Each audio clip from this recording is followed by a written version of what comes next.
Now, I'm sure anyone who's ridden an e-bike has probably heard, "Oi, you're cheating." But are you really? Of course you get pedal assist, that's the point of an e-bike, but just how much difference does it make on the trail, and can you get a proper workout on an e-bike?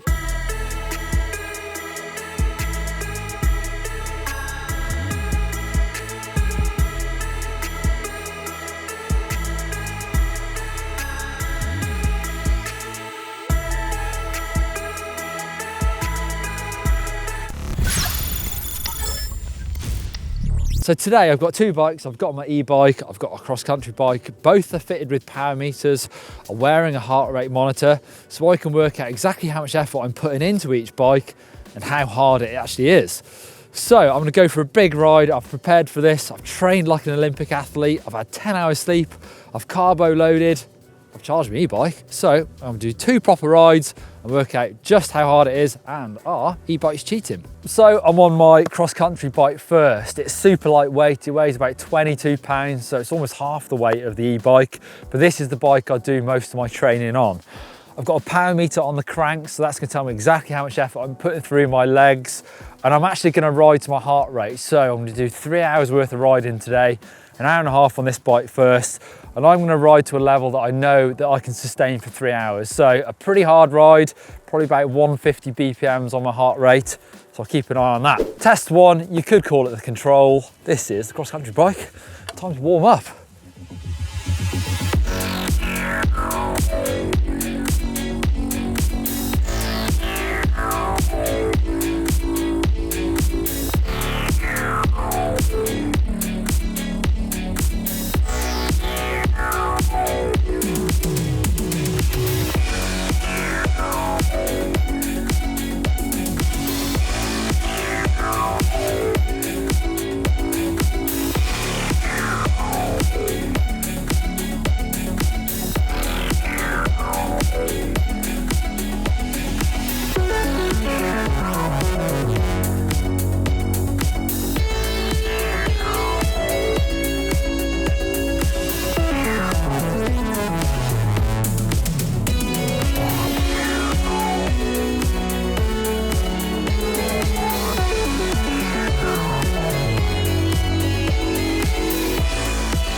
So that was a reasonably tough ride. I did an hour and 8 minutes, only covered 13.5 kilometers. So it tells you sort of how punchy the hills are, but also how slow going it was, really muddy, snowy. In fact, my average speed was 12 kilometers an hour. I know this isn't the most accurate thing, but it says I burnt 740 calories. So a reasonable amount of effort's gone into that. We will talk about the data much more when we compare it to the e-bike. Right, e-bike. So on to ride two, I'm gonna try and keep it at the same intensity. So I was about 150 BPMs on my heart rate, which is about normal for me for this type of ride. I've also got GPS on this, so I'll be able to tell my average speed. The course is gonna be exactly the same as far as distance. Now the specialized mission control app, once I get that rolling, it tracks my ride as well, and it will give me my power output, so what I'm doing, but also the total power output, so myself and the bike. So that'll be interesting to look at the end. Got a fully charged battery, so I'll be able to see how much I've got left. And I'm going to use a mix of the power modes from that middle trail setting, sticking up to that boost in those technical climbs where I think I need it. I've also got clipless pedals on the e-bike just to make sure that doesn't affect the results at all. So, time for the e-bike lap.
Right, let's look at the stats of both rides. It was a 13.5 kilometer loop, 420 meters of climbing, all undulated, no big climbs. So start with duration. I was 17 minutes faster on the e-bike, and obviously the average speed corresponds to that. The heart rate, now this is interesting. I was actually 4 BPMs higher average on the e-bike, so I was working harder. My max was slightly lower, but I think that's pretty negligible. So actually I worked harder on the e-bike. It's really interesting to look at the power though. I actually put in 38 watts less on the e-bike. Would I expect that? I guess so. Yeah, I've got that pedal assist. My max power is obviously a lot more with the bike working together, but I actually put less power in, but my heart rate was higher. How do we explain that? Well, I think actually the e-bike is a big heavy bike, and down the hill I was also working very hard, so I was going really fast. Comparing my 180mm travel bike to my cross-country bike, I was definitely going faster, but also there's some physical work that goes with that, and actually my shoulders were aching pretty badly after about half an hour on the e-bike. Let's look at some of the stats coming from the bike as well. So the system power, I used 209 watt hours of that battery, so with a 500 watt hour battery I've got plenty left, well over half. The average output of that motor was 384 watts. Add that to my 142 that I put out myself, that's 526 watts, 52 minutes. There's no way I could do that physically myself. Max power of 973 watts. So actually that mission control app gives me some pretty cool stats about how that bike is helping me out. So it is faster, it can go much further. So I've still got over half a battery left, using mostly trail mode on that. Obviously I could put it up into turbo, do that lap even faster, put less power myself physically into this bike. Is that cheating? Well, not really, I don't think it is. Obviously I could go a lot further. I've still got over half a battery left. To keep it in trail mode, I could go for an even bigger ride. So even on that hour ride that I did, I actually worked harder negligibly on the e-bike than I did on my cross-country bike. So which would I prefer to ride? For a big day out, I think I would still choose the cross-country bike. They're almost unbeatable for those epic rides. For a quick blast, I would definitely choose the e-bike. For a workout, well, I think there's now a choice of both. I definitely need to experiment with going for some bigger rides on the e-bike, using less power and trying to get as far as I possibly can and actually get a big workout with it. So are e-bikes cheating? Well, I think if you want to just shuttle yourself and go up the hill, yes, you can put in pretty little effort and get an hour and a half out of that battery just shuttling yourself up big hills. If you want to go for a bigger trail ride, then no, they're not in my book. You still have to work pretty damn hard, and it is a workout.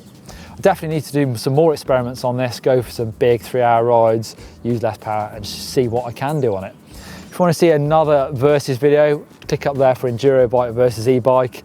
Give us a thumbs up if you like this video and don't forget to subscribe.